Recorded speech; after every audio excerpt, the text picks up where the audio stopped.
Hi guys, welcome to my videos. So guys, today in this video I'm going to show you how you can filter a SharePoint list in your Power App and populate that value into a drop down. Okay. So many times we have a requirement in SharePoint that in one of the forms or gallery wherever you want to pull data from a SharePoint list. Okay. So the very first thing you are supposed to do is to add your SharePoint list as a data source in your app, and then go to the items property of your drop down, and there you're going to do something like this. So in this case, list name is going to be like your data source name here.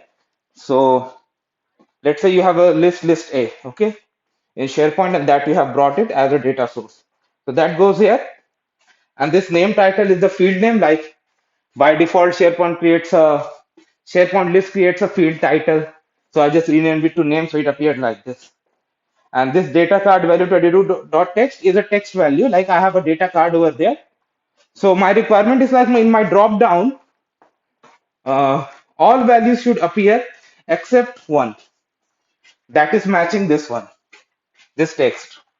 So there I use this, and then there's a slight change here. I apologize that I did not remove this.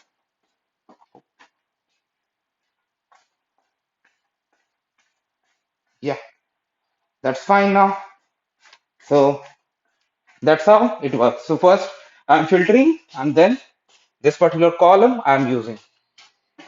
That's how simple it is, guys. Thanks for watching.